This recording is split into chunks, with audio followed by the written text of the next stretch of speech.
Olá, meus amigos, estamos começando mais um Proseando nas Gerais e hoje nós temos uma entrevista, assim, vamos dizer, musical, afinadíssima. A minha convidada hoje é a cantora e compositora Beth Antunes. Seja bem-vinda. Obrigada, Denis. Gente, boa noite, né, a todos. É um prazer estar. Já faz um tempo já que eu não venho aqui na TV Gerais. Tô com saudade já. Veio para contar um bocado de... Hoje vocês vão saber coisas de Beth Antunes. Para começo de conversa, você é brasil-minense? Sim, eu nasci na realidade numa fazenda Angicos, que fica bem, que é no distrito pertinho do distrito Angicos de Minas, que é no município de Brasília de Minas. Ah, bacana. E aí os pais delas, seu Lô e Dona Nelsa, o que eles faziam? Como é que eram? Agricultores mesmo? Agricultores. Meu pai trabalhava, ele trabalhava muito, ele era um louco para trabalhar, ele e a minha mãe. E eles trabalhavam muito, muito mesmo. 5 filhos? 5. Como é que era essa farra lá? Você imagina, iam para a roça junto com o pai, com a mãe, faziam bagunça em casa, com esse espaço todo, né, que tem a roça, deve ser uma farra. É interessante porque lá em casa não teve aquela farra toda. Por quê? Porque os 3 irmãos mais velhos, teve a diferença de idade entre um irmão e o outro foi muito grande. E o meu irmão mais velho do que eu, que era o caçula dos homens, que era o caçula dos 3 irmãos, que primeiro vieram 3 irmãos, depois as 2 irmãs. Então, ele é mais velho do que eu, 11 anos. Aí então nessa fase minha de criança, ele já estava fora. Ele foi para São Paulo, aliás, foi para Brasília de Minas, depois ele foi para São Paulo, ainda bem novo, foi com 17 anos, para São Paulo. Então, era eu e minha irmã e meu irmão mais velho. Sim. Só que com o meu irmão mais velho, eu me dava bem demais com ele. Ele era o meu xodó e eu o xodó dele, né? Então eu brincava muito com a minha irmã, embora a gente mais brigava do que brincava. Né? Já ia perguntar se era só brincadeira. Beth, mas assim, na roça você tem muito espaço, você come fruta no pé, brinca no rio, mas se trabalha também, né? Vocês acompanhavam seus pais na lida? Sim, porque meu pai não deixava a gente cabeça vazia não, sabe? Ele colocava a gente para trabalhar mesmo e a minha mãe também. Então, assim, carpi, quando era na época de limpar quintal, a gente estava limpando, de limpar roça. Trabalhava na época da moagem, né? Que a gente ia fazer rapadura, então a gente tinha que levantar a madrugada mesmo, ir para o engenho. Nesse caso, eu trabalhava mais como guieira. Você era guieira de carro? Guieira de carro. Puxava aqueles carros de boi. Que muita gente fala, candeeiro, no Nordeste fala candeeiro, né? Lá falava guieira. Então eu era aquele, porque toda a família geralmente tinha um menino, que era o menino que fazia esse trabalho. Só que lá em casa eu que fazia o papel do menino da porteira. Guiava carro de boi, essa é a novidade. E aí, menino, isso você não tem noção. Então, e na época de colheita também, né? Porque meu pai tinha um terreno que chamava vazante, então eu colhia muito lá. Então, nessa época de férias de julho, era a época que a gente ficava o mês de julho todinho, quase todo, aliás, colhendo no carro de boi, pegando mantimentos de lá. E outras vezes pegando lenha também, na época antes de fazer da moagem tinha que pegar lenha em outros lugares. Então, você não tem noção das moitas de macambira que eu tinha que saltar quando o boi ficava nervoso. Como é que era isso? Menino, tinha umas moitas, tinha lugar que a gente ia pegar lenha e aí eu corria. O boi às vezes ficava meio nervoso e tal, e queria ir para outra direção, e aí eu tinha que correr, eu saltava moitas e macambiras de toda altura para não rasgar a perna, porque senão aí a adrenalina comia solta, né? E o carro carregado. Carregado, e eu tinha que correr. Mas realmente eles ficavam mais nervosos quando o carro estava vazio, não sei porquê, era assim. Mais leve, né? Queria puxar mais rápido. Agora quando o carro estava pesado, e aí eles iam mais... Fazendo mais tranquilinho, E aí o carro cantando. O carro de boi cantava. Você sabe que tinha toda tem toda uma estratégia, tem. Né? Meu irmão ele preparava o carro, que agora não usa mais com pneu, né? O carroção, né? Naquela época era o carro de boi mesmo. Aí tinha ele usava sebo, passava sebo, né, na roda do carro, Sim, nas juntas ali, isso. Né? Aí aquilo cantava bonito. A hora de voltar, não, só ficava batendo na hora de voltar, que o carro estava cheio, menina, aquilo cantava bonito. Você foi do tipo, então, que, vamos colocar assim, botou literalmente a mão na enxada? Sim, literalmente. Trabalhei muito mesmo, de enxada, vixe, ajudava de tudo, fazia todo o serviço lá. O trabalho doméstico era menos, o meu era mais ainda mais porque meu irmão mais velho, como ele era meu xodó e eu o xodó dele. Te protegia. E ele era assim, e eu gostava muito de trabalhar com ele.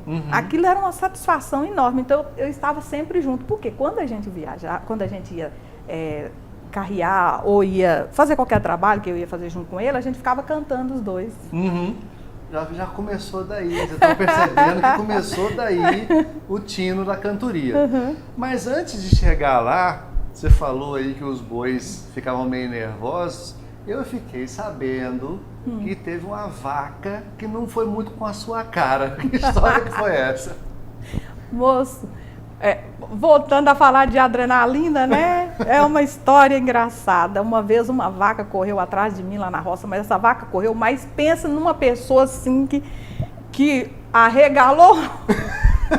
Cerca virou rua, papaléguas.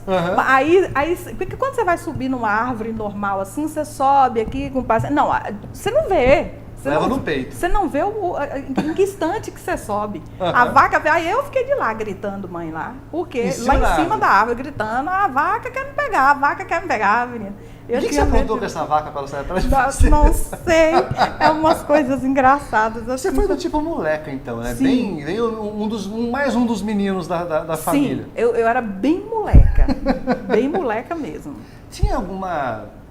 Na roça a gente sabe que tem períodos de festas, de muita animação, inclusive, fogueiras.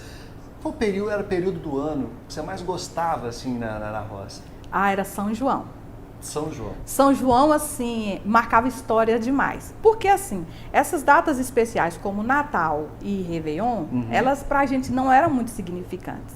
O que acontece? Natal tinha a missa do galo, que era só aquela missa do galo. Então, lá em casa, a gente não tinha aquela tradição de fazer ceias, aquelas coisas, não. Era só rezar mesmo. E no Ano Novo, que tinha que rezar, e aquilo era cansativo, porque a gente ia... Era um culto que tinha em Angicos de Minas. Então, você pegava a estrada tarde da noite, e a gente, criança quer dormir. E mãe levava a gente, e a gente com sono, e era com candeia, você tinha que ir com candeia. Então era bem... Era complicado, sabe? A gente não queria, a gente queria ficar em casa dormindo. E era meia-noite esses cultos, entendeu? Mas, na época de São João, era interessante, porque é o seguinte, era a melhor fase. A gente entrava de férias geralmente no dia 22 ou 23 de junho. Porque agora não, é meados de julho. De julho, E naquela época era assim, 22 ou 23 de junho. Aí meu pai tinha uma charrete e ele ia em Brasília de Minas, pegava a gente para levar para a roça. Aquilo era a melhor coisa. Ele comprava tracks, uma caixinha de track, era uma caixinha e a gente repartia a caixinha, 25 tracks para mim e 25 para minha irmã. E comprava fósforo elétrico, que a gente falava fosquelete. Fosquelete? Era assim. Aí meu pai vinha pegar, então aquilo era a maior felicidade, a gente já sabia que ia ter festa. Aí, quando a gente chegava lá, tinha uma ladeira. Quando a gente ia chegando perto de casa, tinha uma ladeira. E lá a gente via na cerca lá de casa, que lá em casa tinha uns pés de piteira. Eu não sei se você conhece, pés de piteira. É uma coisa assim, parecendo espada de São Jorge. É assim. Pontudas, assim. Pontudas. Aí de lá, dava pra ver que a ponta do pé de piteira estava branquinho. Quando eu vi aquilo, a gente descia da charrete e ia com tudo para casa. Corria. Por quê? Porque tinha biscoito pronto. Porque o que acontece? Era sinal da goma que tinha voado. Porque tinha, sabe o que é? Minha mãe, quando o biscoito já estava pronto, ela pegava a casca de ovo, que ela fazia o biscoito, e colocava nas pontinhas. Propositadamente. Aí, quando eu vi aquilo, aí eu corria demais. Aí eu chegava e ia comer biscoito, eu estava doida, né? Havia doida de fome já. E aí, aquilo era uma festa. Aí, era o quê? Se tinha matado o porco, vai levar porque né, era tudo assim, né? Muita fartura. Então, vai levar um pedacinho de carne e um pouco de biscoito para fulano, de tal. Lá na casa de compadre fulano, vai levar isso. Então, a gente começava, aí aquilo era a maior felicidade. Porque quando eu chegava na casa de um parente que levar alguma coisa, eu já via os primos lá que a gente já passava um olhadinho pro outro e a gente já que ficava doido querendo brincar. Vamos fazer bagunça. E era assim, mas só que lá em casa era muito, essas coisas eram muito restritas assim. Minha mãe, ela falava, olha lá, vai, volta agora. E essa história de falar, eu vou cuspir aqui no chão. Isso tudo a gente ouvia demais. Se secar, o bicho pega. Olha, e era assim. E estudava, com toda essa farsa, você falou que ia buscar, vocês estudavam. Como é que eram os estudos? Lá em Angicos você estudava, não? Não, eu estudava em Brasília de Minas, né? Quando eu fui para Brasília de Minas, que meu pai levou a gente para lá, para estudar, ele comprou uma casa lá e tal, a gente ficou morando. Mas eu vou te falar, foi muito complicado, sabe? Porque a gente era bicho do mato, era bem bicho do mato mesmo, sabe? Então, escola era tudo diferente, tudo que as pessoas, tudo ali que eles conversavam, era tudo muito... Era fora da sua realidade? Fora da minha realidade. Você já era despachada, assim como você é hoje, ou era mais retraída? Nossa, era retraída demais, porque realmente era bicho do mato mesmo. Inclusive, muita gente lá, essa questão de bullying, que muita gente, né, fala hoje, nossa, sofria demais isso. Eu sentia uma pessoa tão inferior, porque...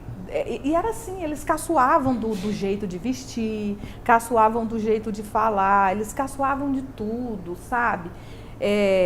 Era complicado, assim. Então tinha algumas pessoas, a gente me dava muito bem com aquelas pessoas que também já vinham da roça, que eram pessoas mais simples. Mas tinha as outras pessoas que acabava se aproveitando da situação.